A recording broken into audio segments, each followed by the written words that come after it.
महिलाएं दिन में एक बार, पुरुष दिन में 2 बार। हो गया ये जितना है वो भी चलाना है। धर्मस्थल परमात्माओं, बहुत पुण्य, बहुत सौभाग्य। दीमापुर समाज का बहुत बड़ा पुण्य है, बहुत बड़ा सौभाग्य है। नदियों को मोड़ना बहुत आसान है। नदियों को मोड़ना बहुत आसान है।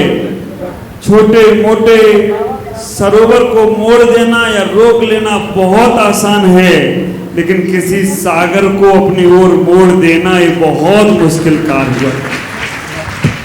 आप विचार करके रखना, दीमापुर के लोग, जिसने एक ऐसा कार्य, ऐसा पुण्य कभी किया होगा अपने जीवन में।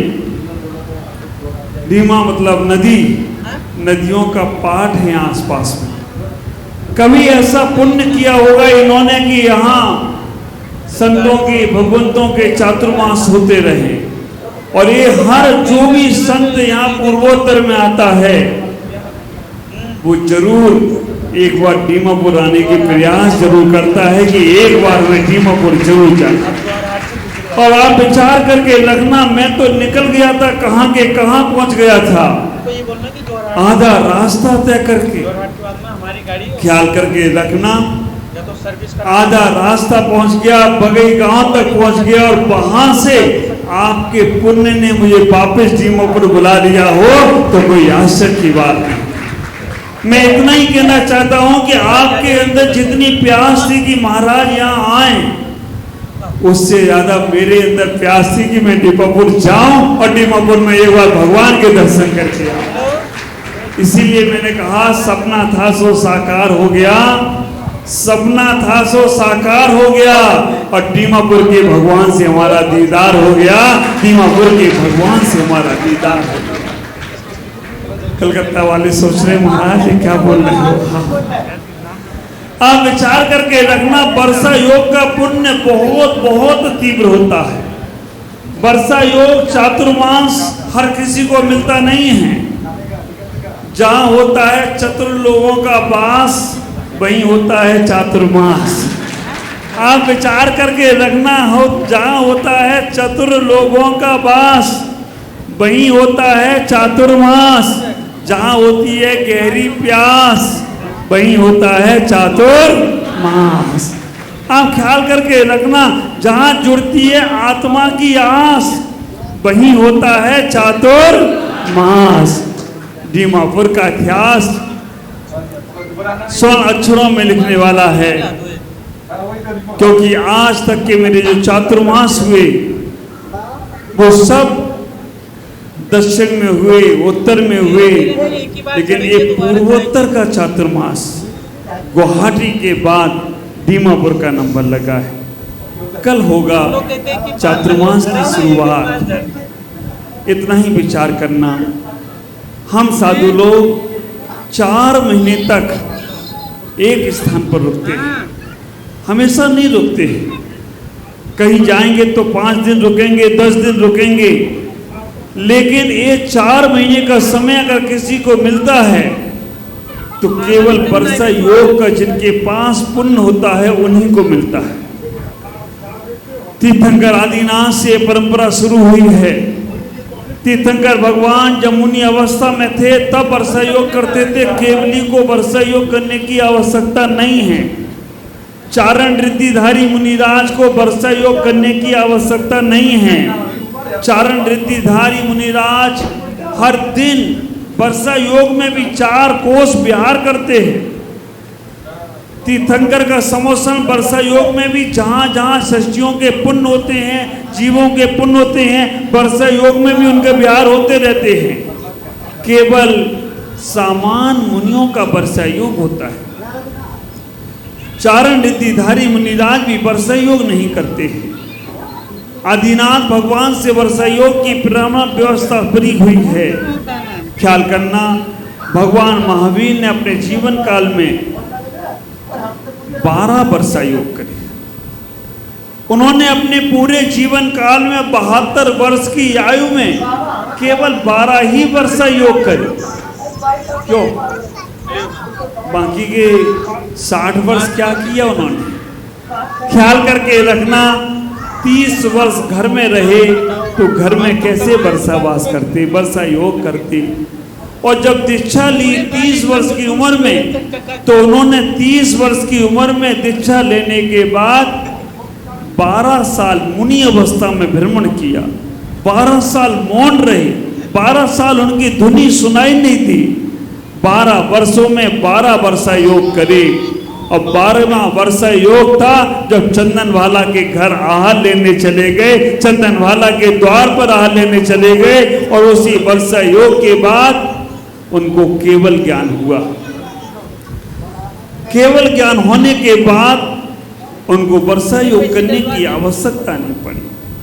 आप विचार करके रखना, ये चातुर्मास का जो समय आता है, चतुर लोगों के पास का समय आता है। ये पहले जो चातुर्मास होते थे, जिन शहरों में, जिन गांवों में साधु पहुंच जाते थे, वहाँ चातुर्मास होते थे। और वहाँ व्यवस्था कैसे बनती थी? कहते हैं कि वहाँ पर धंधा बंद हो जाता था। पहले इतने साधन नहीं थे, पानी आता था, बरसात आती थी, जहाँ वर्षा आना शुरू हुई साधु रुक गए और वहीं पर वर्षा योग करना प्रारंभ कर दिया करते थे। विचार करना, पहले धंधा बंद हो जाता था तो वर्षा योग शुरू हो जाते थे। अब धंधा बंद नहीं होता है। हाँ, ख्याल करके रखना, अब धंधा बंद नहीं होता, अब धंधा मंद होता है। पहले धंधा बंद हो जाता था, उन्होंने कहा फ्री। अब विचार करना, पहले धंधा बंद होता था तो प्रभु का बंदा अपना हो जाता था, लेकिन अब चातुर्मास में धंधा बंद नहीं होता है, धंधा मंद हो जाता है। लेकिन हम लोगों का धंधा फुल स्पीड से चालू हो जाए तो कोई आश्चर्य की बात क्यों? तो 4 महीने में ही हम लोगों को साधना करने का साधन मिलता है। 4 महीने ही हम साधुओं को एक स्थान पर बैठकर अपनी साधना को निखारने का समय मिलता है। 4 महीने में ही हम साधुओं को अपने जीवन में अपने आप को पहचानने का समय मिलता है। भ्रमण में बहुत जगह स्थान कैसे मिलते हैं, कैसे जगह लोग मिलते हैं, कैसी चर्या होती है, उस वक्त अस्त व्यस्त हो सकती है। लेकिन 4 महीने का समय एक ऐसा समय है जिसमें देखा जाए तो बहुत सारा समय हमें मिलता है। और श्रावकों को भी 4 महीने में ही सबसे ज़्यादा समय मिलता है। आप देखें, पूरे साल में इतने सारे पर्व नहीं आते होंगे जितने पर्व इस चातुर्मास में आते हैं। शुरुआत कल से होने जा रही है। आप विचार करना, कल आज ही से शुरू हो गया है चातुर्मास। आज चतुर्दशी है, वार्षिक प्रतिक्रमण किया है हम लोगों ने, और आज के दिन ही शाम को हम भक्तियां पढ़कर चातुर्मास की स्थापना में चले जाते हैं। लेकिन कल चातुर्मास कलश को स्थापित करेंगे। ख्याल करना, आज चातुर्मास की स्थापना, कल गुरु पूर्णिमा और परसों वीर शासन जयंती। उसके बाद अगर देखा जाए तो भगवान नेमिनाथ का कल्याणक भी आएगा, पारसनाथ का मोक्ष कल्याणक आएगा, पर्युषण पर्व आएगा, 16 कर्ण पर्व आएगा, रक्षाबंधन का पर्व आएगा, 15 अगस्त का पर्व आएगा। आप विचार करके रखना, चातुर्मास में इतने सारे पर्व आने वाले हैं। नवरात्रि का पर्व आएगा, दशहरा का पर्व आएगा, होली नहीं आएगी, दिवाली का पर्व आएगा। आप विचार करके रखना, सावचेत हैं आप। होली में आपने कहा ना महाराज होली नहीं आएगी, आप विचार करना। लेकिन भक्ति के रंग से हमें रखना है। 4 महीने के इन पर्वों में, 4 महीने के इन चातुर्मास में हमें क्या करना है?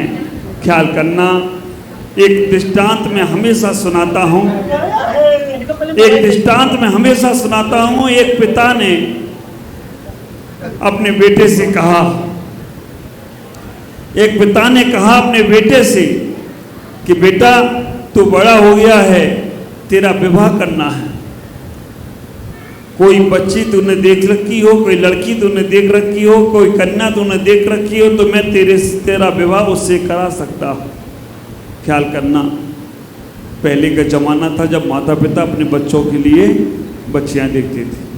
आजकल बच्चे माता पिता को तकलीफ़ नहीं देते, वो कहते आप चिंता नहीं करो, हम देख लेंगे अपने लिए। उसने भी एक लड़की को देख रखा था और वो लड़की को देखने के बाद उसने अपने पिता से कहा, पिताश्री आपने तो मेरे मन की बात कह दी, मैंने एक लड़की को देख रखा है और मैं उससे ही विवाह करूँगा, आप विचार करके रखना। पिता ने पूछा कि वो लड़की कौन है? वो लड़की बहुत अच्छी है और बहुत समझदार है और गणित की स्टूडेंट है, उसी से मैं विवाह करूँगा, उसके बिना मैं रह नहीं सकता। पिता ने कहा ठीक है बेटा, तू उससे विवाह कर लेना, लेकिन मेरा एक प्रश्न है, उस बच्ची से पूछ कर आओ कि 12 में से 4 गए तो क्या बचा? हाँ, जो हमेशा आते हैं उन्हें सबको मालूम है और जो लोग हैं उनको भी मालूम है। आप विचार करके रखना, 12 में से 4 गए तो क्या बचा? ओम जी, 12 में से 4 गए तो क्या बचेगा? 8। अनिल जी टोंगिया बोल रहे 8। ओम जी क्या बता रहे हैं? 8 बचते। बहुत सुंदर, तुमसे पूछा नहीं। आप विचार करके रखना, 12 में से 4 गए कितना बचेगा? और उस बच्चे ने कहा पिताश्री इतना छोटा सा प्रश्न और उससे पूछेंगे तो वो तो कहेगा, हंसी उड़ाएगी मेरी, इसका समाधान तो मैं ही कर देता। पिता ने पूछा मैंने समाधान तुमसे नहीं पूछा, उस बच्ची से पूछ के आओ, उस लड़की से पूछ के आओ कि 12 में से 4 गए तो क्या बचेगा? उसने कहा कि क्या करूं? अब पिता ने बोला अब शादी करना ही है मुझे उससे, अब करता क्या नहीं करता। उसने कहा शादी करना है तो पिता की बात तो मानना पड़ेगी। जाकर लड़की से उसने कहा, उस कन्या से उसने कहा मुझे बहुत शर्म आ रही है, मुझे थोड़ी हंसी भी आ रही है, मुझे अपने पिताश्री की बुद्धि भी हंसी आ रही है। उन्होंने एक प्रश्न पूछा है, उन्होंने कहा तुम्हें जिससे विवाह करना है उससे विवाह कर लेना, लेकिन एक प्रश्न का जवाब दो। तो क्या प्रश्न है, क्या पूछा है? पिताश्री ने पूछा है कि 12 में से 4 गए तो क्या बचेगा? लड़की ने बस इतना छोटा सा क्वेश्चन, इतना छोटा सा प्रश्न तुम्हारे पिता ने पूछा ना? हाँ इतना छोटा, तो मुझे इसी बात की हंसी आ रही है, पूछना तो और कुछ पूछते, ये छोटा सा प्रश्न पूछ लिया, 12 में से 4 गए तो क्या बचेगा? लड़की ने कहा इसका उत्तर तो पिताश्री को बोल देना। तुम क्या मैं ही बोल दूंगा सही उत्तर? तो उन्हें सही उत्तर क्या है तुम बताओ। उसने कहा 12 में से 4 गए 8 बचे। लड़की ने कहा नहीं, पिताश्री को बोलना 12 में से 4 गए तो कुछ भी नहीं बचा। बाप रे! उस युवक ने कहा मैं किस पागल के पल्ले पड़े जा रहा था, मैं तो सोच रहा था कि मेरे पिताश्री कुछ कम होंगे, लेकिन ये लड़की तो उनसे भी ज्यादा लग रही है। सही कहा, मेरे पिता ने प्रश्न का पहले उत्तर पूछ लिया, नहीं तो ये मैथ की स्टूडेंट और बोल रही 12 में से 4 गए कुछ भी नहीं बचा। ख्याल करके रखना, ये भी गड़बड़ है। और मेरे पिताश्री ने प्रश्न पूछा, चलो उन्होंने तो समझदारी दिखा दी, हम बाद में इसको ले जाते और ये कहती 12 में से 4 गए कुछ नहीं बचा। घर आया बड़ा उदास, बड़ा गमगीन, बड़ा मुंह लटका के। पिता ने पूछा क्या हुआ? कुछ नहीं, मुझे उससे शादी नहीं करना है। अरे हुआ क्या? अरे उससे करने में पागल लड़की है, उससे मैंने पूछा 12 में से 4 गए तो क्या बचा, बता मुझे शादी नहीं करना। पिता ने कहा बोलो तो हुआ क्या? क्या उत्तर दिया? अरे पागलों जैसा उत्तर दिया। क्या उत्तर दिया? वो कहती 12 में से 4 गए कुछ भी नहीं बचा। पिता ने कहा ऐसी लड़की चाहिए थी मुझे। पिता ने कहा ऐसी लड़की चाहिए थी, मैं शादी तेरी कराऊंगा तो उसी से कराऊंगा, वही तेरे लिए परफेक्ट। अब वो ऊपर से नीचे तक पिता को देखे, दोनों की क्या सांठगांठ है समझ में नहीं आ रहा है। ये भी 12 में से 4 गए कुछ नहीं बचा और कह रहे बिल्कुल सही बोला। विचार करना। उस पिता ने कहा बेटा उस बेटी को कल लेकर हमारे घर पर आओ। उसने कहा इन दोनों के चक्कर में मैं फंस गया हूं। अब ये बोलते पूछ के हो, अब कह रहे कल लेकर आओ। और वास्तव में वो लेकर जब आए अगले दिन अपने बेटे को, साथ में बेटी को देखकर कहा, पूछा बेटी से, उस लड़की से पूछा कि बेटी 12 में से 4 गए तो कुछ नहीं बचा, क्यों? वो लड़की आध्यात्मिक रही होगी, वो लड़की धार्मिक रही होगी, वो लड़की थोड़ी सी अपने आप को समझने वाली रही होगी। विचार करके रखना, उस बालिका ने इतना ही कहा, पिताश्री 12 में से 4 गए तो कुछ भी नहीं बचा। इसका तात्पर्य इतना ही है, महीने 12 होते हैं और 12 महीने में चातुर्मास के 4 महीने चले जाए तो कुछ भी शेष नहीं बचता है। बाकी के 8 महीने हमारे पास पुण्य कमाने के स्रोत नहीं होते हैं। केवल ये 4 महीने में, ख्याल करना, ये 4 महीने में हम जितना पुण्य कमा सकते हैं उतना पुण्य कमा सकते हैं। बाकी के 8 महीने खूब पैसा कमाओ, खूब इधर से उधर जाओ, लेकिन 4 महीने में पुण्य कमाने का स्रोत खुलता है, पुण्य कमाने का कारखाना लगता है, पुण्य कमाने का। और आप विचार करना, दीमापुर में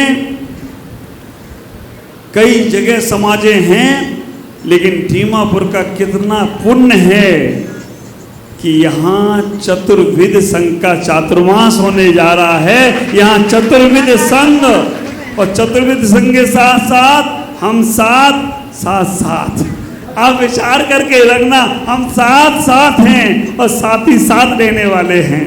हम साथ और तुम भी साथ, ये दोनों का साथ मिलेगा तो चातुर्मास बहुत ऊंचाइयों के साथ होगा। मैं आपसे कहना चाहता हूँ, ये 4 महीने में बहुत पुण्य कमाना है। 4 महीने के 4 नियम बनाना, 4 महीने के 4 नियम अपने को जरूर बनाने का प्रयास करना, क्योंकि 4 महीने के 4 नियम अगर तुमने बना लिए, सबसे पहले एक नियम इन मन में 4 महीने में बनाना, हम मन में किसी के लिए गलत नहीं सोचेंगे। आप विचार करना, चातुर्मास हो जाएगा, हम चले जाएंगे, लेकिन आप क्या करोगे?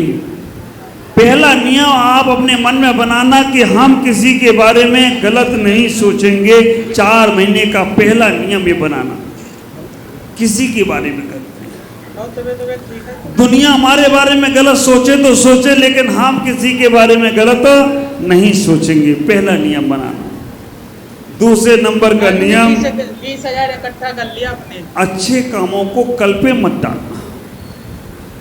नहीं, मन में विचार आए कि आज चलो हम उपवास कर लेते तो अच्छा होता।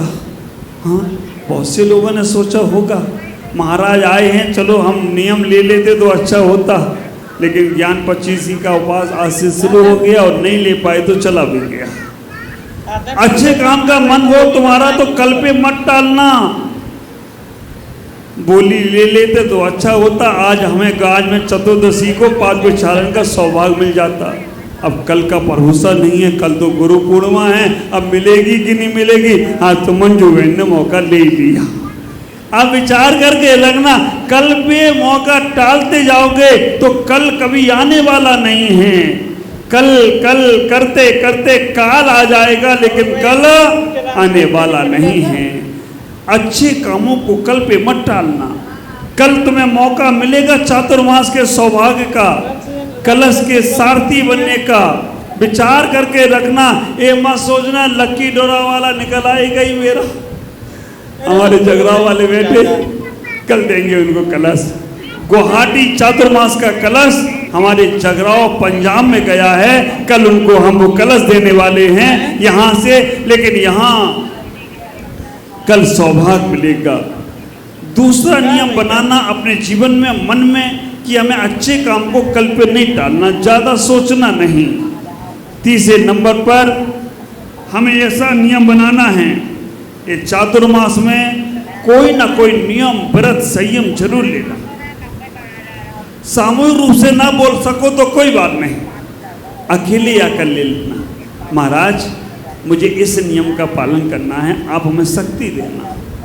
आप विचार करके रखना, छोटा सा भी नियम अगर आपने बना लिया, अक्सर सुनते हैं ना आप लोग, घुटने के बल चल चलकर बच्चे खड़े हो जाते हैं और छोटे छोटे नियम एक दिन बहुत बड़े हो जाते हैं। छोटे छोटे नियम एक दिन बहुत बड़े हो जाते हैं। मेरे जीवन में बस चप्पल का त्याग मुझे यहाँ तक ले आया है। विचार करना, 4 महीने में कोई ना कोई नियम संयम जरूर लेना।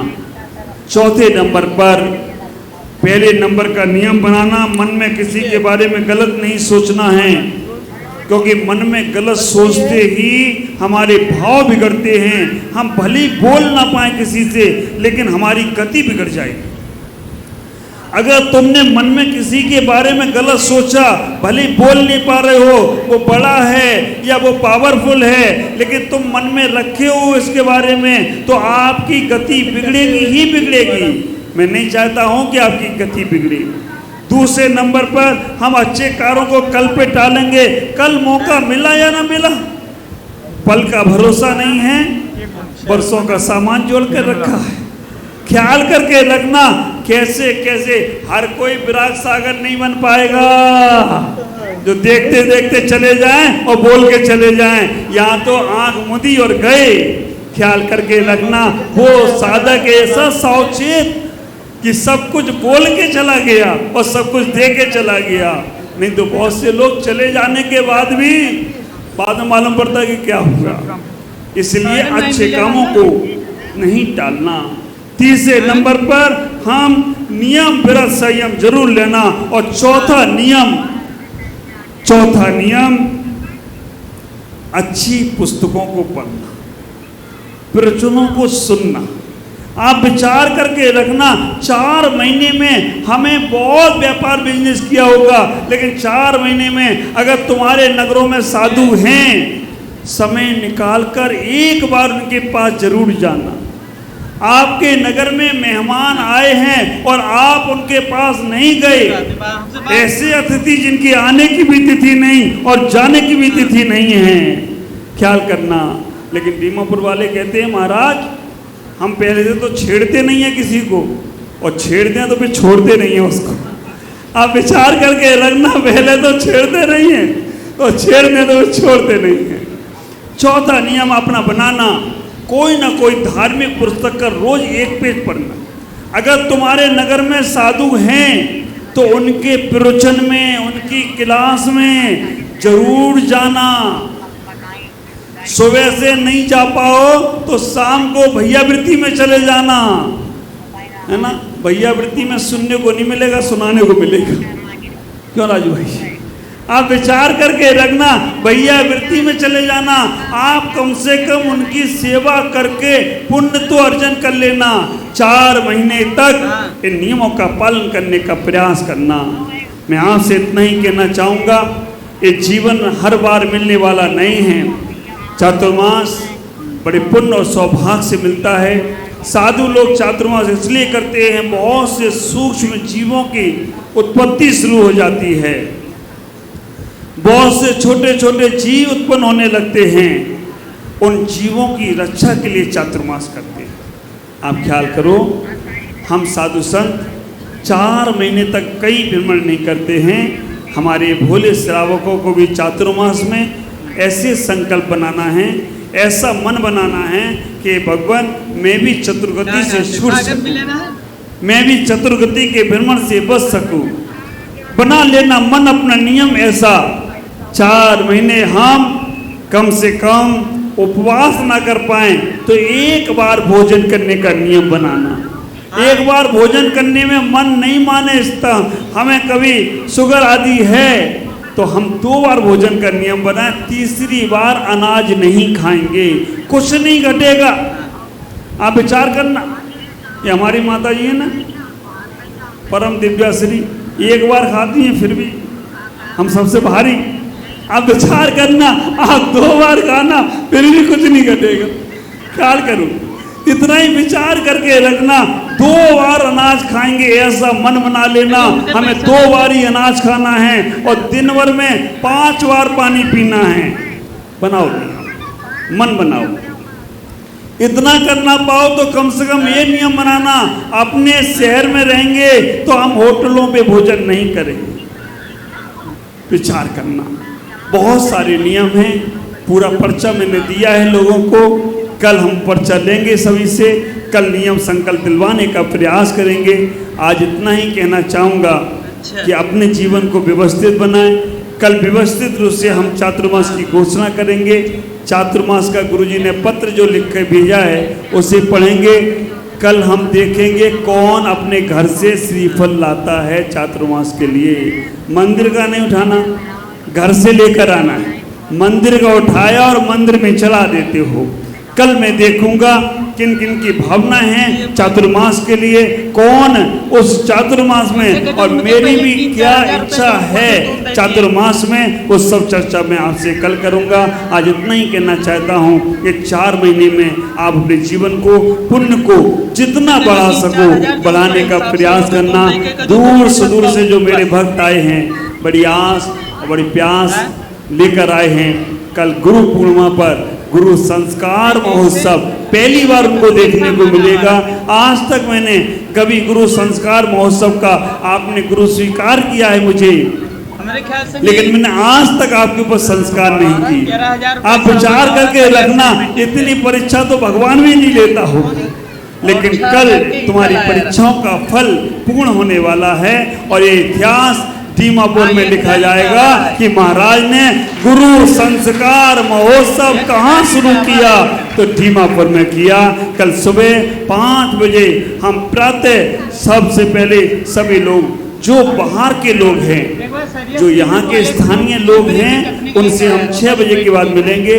पाठ वाले तो आएंगे ही आएंगे, उनका समय वही रहेगा, लेकिन बाकी के जो बाहर के लोग हैं सुबह ठीक 5 बजे ऊपर छत पर ही हम मेडिटेशन करेंगे, हम ध्यान करेंगे, हम तुम्हारे अंदर जाने का प्रयास करेंगे। बहुत सारी बातें रहेंगी। कल सुबह 5 बजे सभी जो भी दीमापुर से बाहर के जो मेरे भक्त आए हैं, दूर दूर सुदूर से आए हैं, 5 बजे एक क्रम से आकर बैठेंगे। क्या होगा संस्कार महोत्सव में हम कल आपसे चर्चा करेंगे। आज इतना ही कहूँगा। दीमापुर बहुत अच्छी समाज है और ये अच्छी समाज सुन सुनकर मुझे रोज अंदर से प्यास होती थी, एक बार दीमापुर जाना है, दीमापुर जाना है, और हमें दीमापुर आ गया।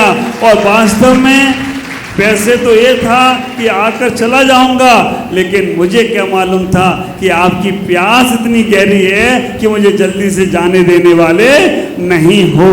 और हम तो ठीक, अभी मेरे ओम जी ने मेरे भक्त से पूछ लिया कैसा लगा अश्विन भाई से, उनने कहा इच्छा हो रही हम भी महाराज के साथ चातुर्मास यही कर ले, ऐसी इच्छा हो रही।